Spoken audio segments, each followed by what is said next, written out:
यशोदा मैया कन्हैया से कहती है, दही मांगोगे तो कान पकड़ के नोच लूंगी। दही मांगोगे तो कान पकड़ के नोच लूंगी। यह देखिए इंट्रोडक्शन वीडियो है और मैं इसमें आपको सिर्फ और सिर्फ ट्रिक के माध्यम से कहानी का नाम, कहानीकार का नाम और इसका अनुवादक कौन है और कहानी किस भाषा में है इसको मैं समझा रहा हूँ। ये सिर्फ और सिर्फ ट्रिक है। देखिए हम जानते हैं कि आप बिना ट्रिक के भी ये सारे चीज याद रख सकते हैं, लेकिन याद तो हो जाएगा, लेकिन याद हो जाना और हमेशा के लिए याद रहना दोनों में अंतर होता है। और मैं आपको गारंटी देता हूं इस वीडियो के बाद में आपको हमेशा के लिए याद हो जाएगा। तो चलिए सबसे पहले हम लोग देख लेते हैं, दही मांगोगे तो दही मांगोगे, दही मांगने से दही वाली मंगामा हो गया। और यहाँ तो कान पकड़ के, कान कान से यहाँ पे कर्नर पूछेगा किस, यह कौन सी कहानी है, तो कर्नर कहानी है। कान से क्या हो गया, कर्नर। आगे देखिए, पकड़ के नोच लूंगी तो न से यहाँ पे क्या हो जाएगा, निवास। न से क्या हो जाएगा, निवास। तो इस तरह से देखिए, दही मांगोगे तो दही मांगने से क्या हो गया, दही वाली मंगामा कहानी का नाम हो गया। और कान से क्या हो गया, कर्नर हो गया। यहाँ पे किस भाषा में कहानी को लिखा गया है, कन्नड़ भाषा में, कन्नड़ भाषा में लिखा गया है। और नोच लूंगी, न से क्या हो गया, निवास हो गया। और यह किसका नाम है, तो लेखक के नाम है, निवास। तो यहाँ से आप इसको थोड़ा सा इज्जत के साथ में श्री लगा सकते हैं, यहाँ पे श्रीनिवास बोल सकते हैं। चलिए, तो ये तो हो गया हमारा। और यहाँ पे देखिए, यहाँ पे अब सवाल क्या आता है, आप लोग दिमाग लगाइए। यहाँ पे यह जो भाषा है कहानी का कौन सा है, कन्नड़ है। तो कन्नड़ है तो हम लोग हिंदी में कैसे पढ़ ले रहे हैं, तो किसी ना किसी ने इसको क्या किया है, हिंदी में अनुवाद किया है, ट्रांसलेट किया है, तभी तो हम लोग इसको हिंदी में पढ़ ले रहे हैं। तो इसका जो हिंदी अनुवादक है, हिंदी में किसने किया, हिंदी में इसको अनुवाद किसने किया, तो यह सवाल आता है। अब यहाँ पे हिंदी में इसको ट्रांसलेट किसने किया, और ये क्वेश्चन बार बार एग्जाम में पूछता है। तो देखिए यहाँ पे हिंदी में इसका अनुवाद किसने किया, तो आप बताइए, श्री कृष्ण जी किसके, किनके अवतार है, तो कृष्ण, श्री कृष्ण जी जो है स्वयं नारायण के अवतार है। तो यहाँ पे नारायण लिख सकते हैं, नारायण। और इसके आगे हम लोग बी आर लगा सकते हैं, बी आर नारायण। तो इसका जो हिंदी अनुवादक है कौन है, तो बी आर नारायण है। ओके, तो चलिए, आई होप कि आप लोगों को इतना समझ में आ गया होगा। अब हम लोग बढ़ते हैं हिस्ट्री, सॉरी, स्टोरी के तरफ। हम लोगों को, हमको तो कम से कम इंग्लिश इंग्लिश नहीं आता है। अगर आपको इंग्लिश सीखना होगा तो इंग्लिश वाली मैडम से सीखिएगा। चलिए हम लोग आगे बढ़ते हैं। तो बाबू आइए, अब हम लोग यहाँ पे दही वाली मंगम्मा कहानी का जितने भी पात्र है सबको हम लोग बारी बारी से जानते हैं। अब पात्र मतलब ये नहीं समझ लेना हरिया बर्तन। यहाँ पे देखिए, यहाँ पे सबसे पहला जो पात्र है वह मंगम्मा है। यही मंगम्मा क्या करती है, दही बेचने का कार्य करती है। यह दही बेचती है। और मंगम्मा जो है, इसका गांव है वेंकटपुर, वेंकटपुर, वेंकटपुर गांव है। और यह बेंगलुरु में जाकर के दही बेचती है, बेंगलुरु, बेंगलुरु में जाकर के यह क्या करती है, दही बेचने का कार्य करती है। अब यह जो है, ये वाला छोटा सा कैरेक्टर मंगमा के पोता है। ओके, और यहाँ पे मंगमा की बहू है, ये वाला जो कैरेक्टर है मंगमा की बहू है, जो जिसका नाम नंजमा है, आप लोग देख सकते हैं। और यहाँ पे मंगमा के बेटा है, मंगमा के कौन है, ये बेटा है। तो इस कहानी में मुख्य जो पात्र है वह मंगमा ही है। और मंगमा के जो परिवार के सदस्य है वह टोटल कितने, तो 4 है, पोता, मंगमा और नंजमा और उसका बेटा। तो आइए अब आगे बढ़ते हैं हम लोग। सबसे पहले देखिए, ये जो मंगमा है, इसका गांव वेंकटपुर है। यह बेंगलुरु में जाकर के दही बेचने का कार्य करती है, डेली के डेली सब चीज इसके घर में ठीक ठाक चल रहा होता है। तभी एक दिन क्या होता है, यहाँ पे ध्यान से समझिएगा आप लोग। एक दिन क्या होता है, यह जो नंजमा है, मंगमा की बहू, यह अपने बेटे को पीट देती है, अपने बेटे को क्या करती है, पीट देती है। तभी जो मंगमा है यह देख लेती है कि उसके पोते को उसके बहू के द्वारा बहुत बुरी तरह से पीटा जा रहा है। अब ये तो दादी है, दादी से पोते का पीटा देखा नहीं गया। तभी क्या हुआ कि मंगमा जो है, मंगमा अपने बहू नंजमा को बोलती है, क्यों री राक्षसी। ध्यान दीजिएगा यहाँ पे क्या बोलती है, क्यों री राक्षसी, राक्षसी, क्यों री राक्षसी, क्यों री राक्षसी। अ, छोटे बच्चे को क्यों पीट रही हो, छोटे बच्चे को यहाँ पे क्यों पीट रही हो, क्यों री राक्षसी। कौन बोलती है, मंगमा अपने बहू नंजमा को बोलती है। अब इसी बात को लेकर के दोनों में क्या हो जाता है, झगड़ा हो जाता है। नंजमा और मंगमा में क्या हो जाता है, झगड़ा। नंजमा कहती है मेरा बेटा है, हम पीटे चाहे कुछ भी करे, तुमको उससे मतलब। और मंगमा जो है, मंगमा तो दादी है, तो दादी को तो मैर आता है अपने पोते पर, पीटन देखा नहीं गया, इसलिए वह अपने बहू को क्या बोलती है, क्यों री राक्षसी, क्यों री राक्षसी, इस छोटे लड़के को क्यों मार रही है। तो यहाँ पे दोनों में क्या हो जाता है, झगड़ा हो जाता है। तो यहाँ पे आप लोग झगड़ा के कारण क्या समझ रहे हैं, तो झगड़ा के जो कारण है यहाँ पे उसका पोता होता है, पोते को बहू के द्वारा पीटा जाना, बहू के द्वारा पीटा जाना। ओके, चलिए ये मेन झगड़ा का जड़ होता है। चलिए अब यहाँ से देखिएगा प्यारे बच्चों, तो यहाँ पे क्या है, जब दोनों में झगड़ा हो जाता है तो यहाँ पे मंगमा क्या बोलती है कि आने दो मेरे बेटे को, सब चीज मैं अपने बेटे से बताती हूँ। तो उसका जो मंगमा के बेटा है वह आ जाता है घर, और जैसे ही मंगमा के बेटा घर आता है तो सारी बात बताती है मंगमा की इस छोटे से बच्चे को बुरी तरह से मारी है। तो नंजमा जो है उसी उसी वक्त क्या बोलती है, उसी वक्त नंजमा बोलती है कि मेरा लड़का है, हमको अपने लड़के को मारने तक का अधिकार नहीं है। तो इसका बेटा क्या बोलता है, ध्यान दीजिएगा यहाँ पे, इसका जो बेटा है, बेटा क्या बोलता है, मंगमा के बेटा जो है वह बोलता है कि तुम दोनों के झगड़े से, माँ तुम दोनों के झगड़े से, यानी कि मंगमा और नंजमा के झगड़े से, माँ तुम दोनों के झगड़े से मैं उब गया हूँ, तंग आ गया हूँ। तो इस प्रकार देखा जाए तो उसका बेटा भी अपनी माँ का पक्ष ना लेकर के अपनी बीवी नंजमा का पक्ष लेता है, और इससे माँ के दिल को बहुत ज्यादा दुख होता है। और उस समय मंगमा जो है अलग रहने की बात करती है और बोलती है ठीक है, मैं आज दोपहर से ही अलग हो जाती हूँ। और यह क्या करती है, दही का जो हांडा होता है उसको लेकर के दही बेचने चली जाती है। फिर वहां से जब दही बेच कर आती है तो देखती है कि उसका राशन अलग रख दिया गया है, बर्तन भी अलग रख दिए गए हैं, तेल मसाला सब कुछ अलग निकाल करके रख दिया गया है।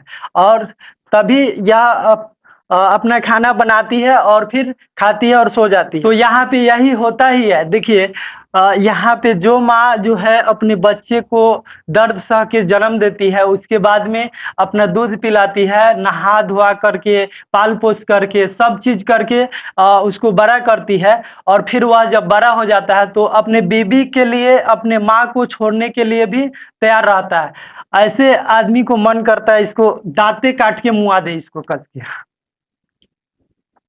तो चलिए खैर इस सबको क्या कहा जाए, आगे हम लोग बढ़ते हैं कहानी में।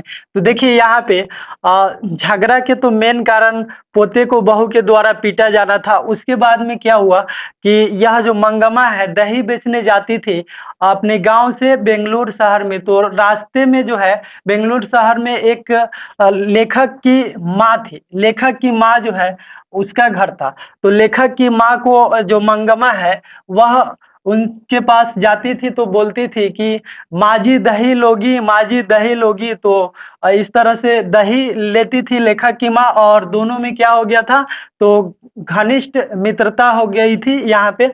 और घनिष्ठ मित्रता के बाद में जितना भी दुख सुख होता था मंगमा को, वह लेखक की माँ से जा करके कहती थी कि देखिए आज मेरे घर में ये हुआ वो हुआ। आप लोग तो जानते ही है, अगर कोई पुरुष है उसको घर में कुछ भी हो जाए वह बाहर किसी से नहीं कहेगा, बाहर वाला किसी से नहीं कहेगा। लेकिन जो औरतें होती है अगर उसके घर में कुछ हो जाए तो वह जब तक दो चार कोई को कहेगी नहीं तब तक ले उसके मन को शांति नहीं मिलता है। तो यही बात है यहाँ पे, मंगमा जब जाती थी शहर में तो लेखक की माँ से जरूर मिलती थी, और आते जाते लेखक के घर पर आया जाया करती थी। तो लेखक की माँ से सारी बातें, झगड़ा वाली ये सब सारी बातें बताती थी। अब देखिए यहाँ पे क्या हुआ कि जब वह अपने बेटे और बहू से, मंगमा ध्यान दीजिएगा, जब वह अपने बेटे और बहू से अलग रहने लगे, तो अलग रहने लगी तो यहाँ पे उसके पास दही बेचने से बहुत सारा धन इकट्ठा हो गया, बहुत सारा धन इकट्ठा हो गया। क्योंकि जब वह अपने बेटे और बहू के साथ रहती थी तो कमा कमा कर अपने बेटे और बहू को देती थी और साले साल भर पर बहू के लिए गहना बनवाती थी। लेकिन जब यह अकेला हो गई मंगमा, तो उसके पास बहुत सारा धन इकट्ठा हो गया। तब यह लेखक की माँ से जाकर कहती है कि माँ जी, हम देखती है कि एक मखमल के जो ब्लाउज होता है वह पहनी रहती है लेखक की माँ, तो यह भी देख कर के कहती है कि हम भी मखमल के ब्लाउज पहनेंगे। माँ जी, आपको यह कितने में पड़ा? तो लेखक की माँ बताती है मंगमा को कि यह तुमको 7 से 8 रुपए में एक ब्लाउज हो जाएंगे। तो यहाँ पे ल- मंगमा भी जाती है दर्जी के पास और वहाँ पे मखमल के कपड़े लेकर के दर्जी को वहीं पे सिलने के लिए दे देती है। और वह भी क्या करती है, मखमल की ब्लाउज पहन करके लेखक की माँ को दिखाती है। तो यहाँ पर ध्यान दीजिएगा, जो मखमल के ब्लाउज है वह मखमल के ब्लाउज जो है 7 से 8 रुपए एक ब्लाउज का पड़ा मंगमा को। ओके, अब यहाँ पर ध्यान दीजिएगा, यह जो मंगमा है, मंगमा जो मखमल के ब्लाउज पहनी थी उसको देख करके नंजमा, उसकी बहू, मंगमा को ताना कसती है कि मैंने तो कभी मखमल के ब्लाउज पहनी नहीं और तुम मखमल की ब्लाउज पहन रही हो, और मुझे तो तुमने कभी मखमल की ब्लाउज दी नहीं। तो फिर यहाँ पे घर के बहू तो ताना मारती ही है। फिर यहाँ पे एक लड़का जो है वहाँ बेंगलोर में जो शहर में पढ़ाई कर रहा होता है, जो फिरंगी टाइप के इस तरह के, जिसका ऐसे टाई हुई लगा करके झूठ मूठ का पढ़ाई करना नहीं होता है। शहर में कोई कोई लड़का ऐसा होता है जो इधर से बाल रंग लेगा हरियर, इधर से पियर, बीच में लाल, और पढ़ाई के नाम पर वह शहर में सिर्फ घूमता है और मौज मस्ती करता है। तो इस टाइप के एक लड़का मंगमा को अ, बोलता है कि क्या बात है अम्मा, मखमल के ब्लाउज पहन रही हो? ध्यान से सुनिएगा, यह जो लड़का है फिरंगी टाइप का होता है जो बेंगलुरु शहर में पढ़ाई कर रहा होता है, वह लड़का बोलता है कि क्यों अम्मा, इस उम्र में मखमल की ब्लाउज पहन रही हो? तो वहां पे क्या होता है, मंगमा का जो तू मैं जो होता है इसके साथ हो जाता है, इस लड़के के साथ तू मैं हो जाता है। और वह जब जाती है लेखक के माँ के पास तो वहां पे सारी बातें बताती है। अब चलिए यहाँ पर हम लोग आगे बढ़ते हैं। तो देखिए यहाँ पे लेखक की जो माँ है सारी बातें इसकी सुनती है मंगमा की, और यहाँ पे मखमल के ब्लाउज के चलते यहाँ पे क्या हो जाता है, बहू ताना कसती है, बहू ताना कसती है। और फिर यहाँ पे जो फिरंगी टाइप लड़का रहता है, फिरंगी, वह भी उससे तू मैं हो जाता है। ठीक है। अब यहाँ पे देखिए जो मंगमा अलग रह रही होती है तो उसके पास से दही बेचने से बहुत सारा पैसा इकट्ठा हो गया रहता है, तो वह लेखक की माँ से कहती है कि अपने पति को कह करके मेरे पास जो पैसे है उसको किसी बैंक में रखवा दो। तो यहाँ पे लेखक की माँ कहती है ठीक है, मैं अपने घर वाले से पूछ करके बताऊंगी। तो वहाँ पे मंगमा अपने घर चली आती है। अब इस कहानी का अगला जो कैरेक्टर है वह है रंगप्पा। रंगप्पा कौन है? तो देखिए रंगप्पा जो है यहाँ पे मंगमा के गांव का एक लंपट लंपट जुआरी है। लंपट जुआरी है जो दिन भर जुआ वुआ खेलता है। ओके। तो यह जो रंगप्पा है, रंगप्पा क्या करता है, यह जब देखता है कि मंगम्मा अपने बहू और बेटे से अलग रह रहा है और इसके पास बहुत सारे धन है, तो वह इसका मौका का फायदा उठा करके रंगप्पा जो है मंगम्मा से जाकर कहता है कि तुम मुझे कुछ रुपए कर्ज दे दो, मैं तुम्हें लौटा दूंगा। तो मंगम्मा बोलती है, मंगम्मा क्या बोलती है कि मेरे पास पैसे वैसे नहीं है। तो रंगप्पा बोलता है अरे मंगम्मा जाने दो, तुम झूठ क्यों बोल रही, तुम्हारे जो बहू और बेटे हैं तुमसे अलग रह रहे हैं, और तुम्हारे पास बहुत सारा धन है। तो वहां पे मंगमा जो है किसी भी तरह वहां से तेजी से भाग आती है। और गांव में ही एक अमराई के कुआं पड़ता है, वहीं पे जो रंगप्पा है, रंगप्पा यह जो कुआं है, देखिए ये जो कुआं है इसी के पास यह जो रंगप्पा है, यह रंगप्पा मंगमा से मिलता है। रास्ते में मंगमा को टोकता है यहाँ पे अमराई के कुएं के पास। यहाँ पे ध्यान दीजिएगा, अमराई के पास क्या है, तो एक कुआं है और यहीं पे मंगमा जो है, मंगमा को यहाँ पे रंगप्पा के द्वारा टोका जाता है। तो चलिए यहाँ पे ये तो हो गया। अब देखिए यहाँ पे ये जो रंगप्पा है, अब यह समझ चुका है कि ऐसे तो पैसे मिलने वाले हैं नहीं, कर्ज तो मिलेगा ही नहीं। इसलिए यह क्या करता है कि उसको सोचता है कि किसी भी तरह मंगमा को पुल्हा ले और उसको अ, अपने जाल में फंसा करके उससे पैसे ले ले। तभी वह क्या करता है, एक दिन मंगमा जो है जा रही होती है दही लेकर के, तभी रंगप्पा उसको रोकता है और उसका बाह पकड़ करके ऐसे खींच करके बैठा लेता है। तभी मंगमा वहां पे बोलती है, मंगमा क्या बोलती है रंगप्पा से, ध्यान से सुनिएगा। मंगमा बोलती है कि मेरे घर वाले ने कभी मेरा बाह ऐसे नहीं पकड़ा है, तुम क्या मेरे घर वाले हो जो ऐसे पकड़ रहे, और वहां पे झाड़ देता है रंगप्पा को, और रंगप्पा को झाड़ने के बाद में वहां से वह चली जाती है और सारी बात जाकर के लेखक की माँ को बताती है। ओके, तो चलिए यहाँ पे इतना हो गया। अब उसके बाद में क्या होता है, यह जो मंगमा है, ध्यान से सुनिएगा, यह जो मंगमा है लेखक की माँ को सारी बातें तो जाकर बता देती है, और जो पैसे हैं उनके पास दे देती है बैंक में रखवाने के लिए। तभी क्या होता है कि किसी भी तरह यह जो बात है बहू को पता चल जाता है, मंगमा के बहू को पता चल जाता है यह बात कि कोई रंगप्पा नाम के आदमी है जो उसके सास से पैसे लेना चाहता है।